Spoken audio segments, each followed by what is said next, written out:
এটা বোঝার জন্য একটা সহজ বিষয়, সেটা হলো মানুষ খতমে ইউনুস পড়ে। খতমে ইউনুস কতবার পড়ে? 1.25 লক্ষ বার পড়ে।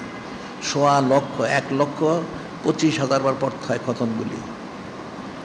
এই খতমে ইউনুস যেটা, হযরত ইউনুস আলাইহিস সালাম উনি কতবার পড়েছিলেন? একবার। হযরত ইউনুস, মনোযোগ দিয়ে শুনে বুঝবেন এগুলি। হযরত ইউনুস আলাইহিস সালাম উনি একবার পড়েছেন। উম্মতকে পড়তে হয় 1.25 লক্ষ বার। তাই যদি হয় তাহলে যিনি খলিক, যিনি মালিক, যিনি রহমান আল্লাহ পাক, তিনি দাইমে অনন্তকাল ধরে সৃষ্টির শুরু থেকে তিনি পেশ করে যাচ্ছেন, যেতেই থাকবেন। সুবহানাল্লাহ, সাল্লাল্লাহু আলাইহি ওয়াসাল্লাম। তাহলে উম্মতদের কত পেশ করতে হবে? 24 ঘন্টা তো যথেষ্ট না। হায়াতে, মৌতে, কবরে, হাসরে, নসরে, মিজানে, পুলসরাতে, জান্নাতে যেও অনন্তকাল ধরে করতে হবে। সুবহানাল্লাহি সাল্লাল্লাহু আলাইহি ওয়াসাল্লাম। কারণ উনি হচ্ছেন হাকিকি কিবলা, ওনার জন্য সব করতে হবে। সেটা হচ্ছে সৈয়দুল আয়াত শরীফ। তাহলে মানুষ কতবার করে ওনার প্রতি সালাত, কয়বার পেশ করে, কতদিন করে, কত ঘন্টা করে, তাহলে সে কী করে মোহাম্মদ মান হাসিল করবে? এ তো ফিকিরের বিষয় যে সৈয়দুল ওনার হাকিকতটা কি, তাহলে এর খুশিয়তটা সেটা বুঝতে হবে। খুশিয়ত অর্থ হলো বৈশিষ্ট্য। তাহলে কীভাবে বুঝবে? বোঝা তো তার সামর্থ্যের বাইরে। এখন আল্লাহ পাক নিজে কালামে বলেছেন, ও রফা'না লাকা যিকরাক, রফা'না লাকা যিকরাক, আপনার আলোচনা মোবারক, শান মোবারক বুলন্দ থেকে বুলন্দতর করা হয়েছে। কত বুলন্দ করে কোনো কেউ জানে না, যিনি ইনসান কেউ জানে না। এটা হাদিস শরীফে রয়ে গেছে। আন হযরত আবি সাঈদ আল খুদরি রাদিয়াল্লাহু তাআলা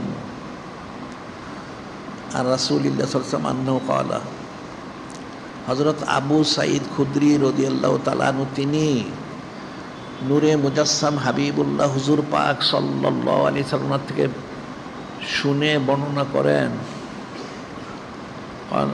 আন্নাহু ক্বালা আতানি হযরত জিবরিল আলাইহিস সালাম, আতানি হযরত জিবরিল আলাইহিস সালাম ফাকালা ইন্না রাব্বি ওয়া রাব্বাকা ইয়াকুলু কাইফা রাফাতু লাকা যিকরাক, ক্বালা আল্লাহু আ'লামু, ক্বালা ইযা যুকিরতু যুকিরতা মাই। নূরে মুজাসসাম হাবিবুল্লাহ হুজুর পাক সাল্লাল্লাহু আলাইহি ওয়াসাল্লাম তিনি ইরশাদ মোবারক করেন যে হযরত জিবরিল আলাইহিস সালাম তিনি আমার কাছে এসেছিলেন,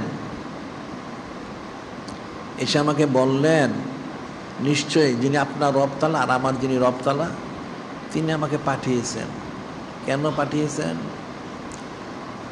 জানতে চেয়েছেন যিনি খলিক, যিনি মালিক, রব মহান, তিনি সব জানেন। তারপরেও যে কাইফা রফাতুল লাকা যিকরাক ইয়া রাসূলুল্লাহ, হাবিব আল্লাহ সাল্লাল্লাহু আলাইহি সাল্লাম, আপনার যে বুলন্দি শান মুবারক,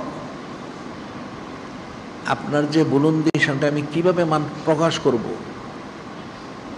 এটা তো কঠিন একটা বিষয়। কিভাবে প্রকাশ করলে যিনি ইনসান বুঝবে?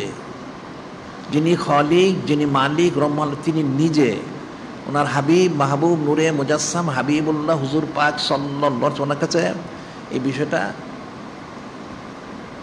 জিজ্ঞাসা করলেন। এখন নূরে মুজাসসাম হাবিবুল্লাহ হুজুর পাক সাল্লাল্লাহু আলাইহি ওয়াসাল্লাম তিনি তো অনেক, ওনার আদব শরাফত এটা তার ভাষাতে আমরা প্রকাশ করতে পারবো না। তিনি অত্যন্ত বিনয় মোবারক প্রকাশ করে বললেন, আল্লাহু আ'লামু, এই হযরত জিবরিল আলাইহিস সালাম এটা আমাকে জিজ্ঞাসা করতেছেন, স্বয়ং যিনি খলিক, যিনি মালিক, রহমান, তিনি তো সবচেয়ে ভালো জানেন। তখন যিনি খলিক, যিনি মালিক, রহমান, তিনি বললেন, ঠিক আছে, ইজা যুকিরতু যুকিরতা মাই, তাহলে আপনার যে বুলন্দি শান মোবারকটাতে প্রকাশ করতে হবে সেটা কীভাবে? তাহলে ঠিক আছে, যেখানে আমার আলোচনা মোবারক হবে সেখানে আপনার আলোচনা মোবারক করতে হবে। সুবহানাল্লাহি সাল্লাল্লাহু আলাইহি ওয়াসাল্লাম। এখন এখানে দেখা যাচ্ছে বিষয়টা অনেক ফিকিরের মধ্যে। একটা হচ্ছে যিনি খলিক, যিনি মালিক, আল্লাহ পাক তিনি জিজ্ঞাসা করেছেন, তাহলে বোঝা যাচ্ছে নূরে মুজাসসাম হাবিবুল্লাহ হুজুর পাক সাল্লাল্লাহু আলাইহি ওয়াসাল্লাম তিনিও সব জানেন। সুবহানাল্লাহ সাল্লাল্লাহু আলাইহি ওয়াসাল্লাম। সেটা আল্লাহ পাক প্রকাশ করে দিলেন, ওনার যে হাকিকত বিষয়টা যে উনি সব জানেন। আবার তিনি এটা প্রকাশ করলেন, আল্লাহ পাক ওনার প্রতি মহব্বতটা বিনয়টা প্রকাশ করলেন যে আল্লাহ পাক ভালো জানেন, তিনি কীভাবে করতে হবে সেটা তিনি সেভাবেই করবেন। যিনি খলিক, যিনি মালিক, আল্লাহ বললেন ঠিক আছে, তাহলে যেখানে আমার আলোচনা সেখানে আপনার আলোচনা মোবারক হবে। সেটার জন্য সর্বপ্রথম মেসাল হচ্ছে কি কালেমা শরীফ। কালেমা শরীফ সেটা কি লেখা আছে? লা ইলাহা ইল্লাল্লাহু মুহাম্মাদুর রাসূলুল্লাহ সাল্লাল্লাহু আলাইহি ওয়াসাল্লাম। এটা কিন্তু এক কাতারে লেখা আছে, উপরে নিচে না। এখানে কোনো দাড়ি কমা নাই, এক কাতারে এক এর মধ্যে লেখা আছে যিনি খলিক, যিনি মালিক আল্লাহ পাক, তিনি ছাড়া কোনো ইলা নেই। এবং নূরে মুজাসসাম হাবিবুল্লাহ হুজুর পাক সাল্লাল্লাহু আলাইহি হচ্ছেন ওনার মহাসম্মানিত মহাপুত্র হাবিব মাহবুব রসুল সাল্লাল্লাহু আলাইহি সাল্লাম। সাল্লাল্লাহু আলাইহি সাল্লাম সেইটাই নূরে মুজাসসাম হাবিবুল্লাহ হুজুর পাক সাল্লাল্লাহু আলাইহি সাল্লাম তিনি প্রকাশ করেছেন অন্য হাদিস শরীফে। যিনি খলিক, যিনি মালিক, তিনি বললেন ইয়া হাবিব সাল্লাল্লাহু আলাইহি সাল্লাম, আনা ওয়ান্তা আমার সেওয়াকা খলাকতু লিআজলিক। যিনি খলিক, যিনি মালিক, রব মহল্লা, তিনি নিজে ইরশাদ মোবারক করেন, হে আমার হাবিব মাহবুব নূরে মুজাসসাম হাবিবুল্লাহ হুজুর পাক সাল্লাল্লাহু আলাইহি সাল্লাম, আনা ওয়ান্তা, আমি আর আপনি, আর কেউ না। আর যা কিছু সৃষ্টি করেছে তা আপনার খেদমত করার জন্য। সুবহানাল্লাহ সাল্লাল্লাহু আলাইহি ওয়াসাল্লাম। আনা ওয়ান্তা আমার সেওয়াকা খলাকতু লিআজলিক। এটা কোরআন শরীফে আল্লাহ বলছেন, হুয়াল্লাযী খালাকা লাকুম মা ফিল আরদি জামিয়া, হুয়াল্লাযী খালাকা লাকুম মা ফিল আরদি জামিয়া। এই কায়নাত যা কিছু সৃষ্টি করেছে সমস্ত বিষয়গুলি সৃষ্টি করেছে একমাত্র নূরে মুজাসসাম হাবিবুল্লাহ হুজুর পাক সাল্লাল্লাহু আলাইহি ওয়াসাল্লাম খেদমত করার জন্য। সুবহানাল্লাহ সাল্লাল্লাহু আলাইহি ওয়াসাল্লাম। এখন নূরে মুজাসসাম হাবিবুল্লাহ হুজুর পাক সাল্লাল্লাহু আলাইহি ওয়াসাল্লাম তিনি জবাব দিলেন, কি জবাব দিলেন? ইয়া রব্বি আনতা ওয়া মা আনা আমার সেওয়াকা তারাকতু লিআজলিক। নূরে মুজাসসাম হাবিবুল্লাহ হুজুর পাক সাল্লাল্লাহু আলাইহি ওয়াসাল্লাম তিনি জবাব দিলেন, হে বারে আলাহি, শুধু আপনি, আমিও না, আর সমস্ত একমাত্র আপনার জন্য আমি তরক করেছি। সুবহানাল্লাহ সাল্লাল্লাহু আলাইহি ওয়াসাল্লাম। অর্থাৎ আমি তো আপনার মধ্যে ফানা বাঁকা, আমার আলাদা কোনো ওজুদ মোবারক নাই।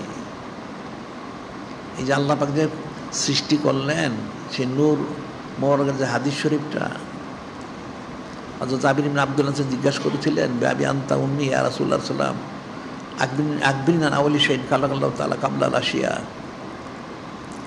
হযরত জাবির ইবনে আব্দুল্লাহ আনসারী জিজ্ঞাসা করেন, ইয়া রাসূলুল্লাহ, হাবিব আল্লাহ সাল্লাল্লাহু আলাইহি ওয়াসাল্লাম, যিনি খলিক, যিনি মালিক, রব, তিনি সব কি সৃষ্টি করেছেন?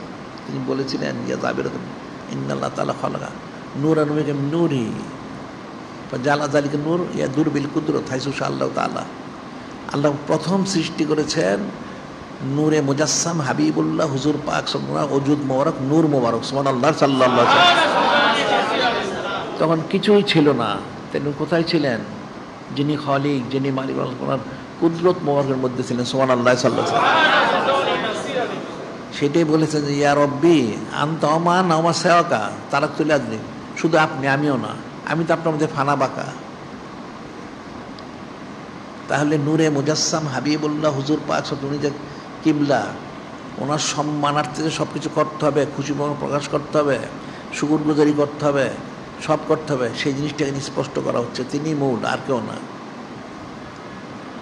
এখন ওনার যে খুশুসিয়ত, ওনাদের রুজু হইতে হবে, অর্থাৎ সমস্ত সৃষ্টিকে একদম দায়ী অনন্তকালের জন্য, অনন্তকালের জন্য নূরে মুজাসসাম হাবিবুল্লাহ হুজুর পাক সাল্লাল্লাহু আলাইহি ওয়াসাল্লাম ওনার দিকে রুজু হইতে হবে সব সময়। সে অন্যদিকে সে যেতে পারবে না।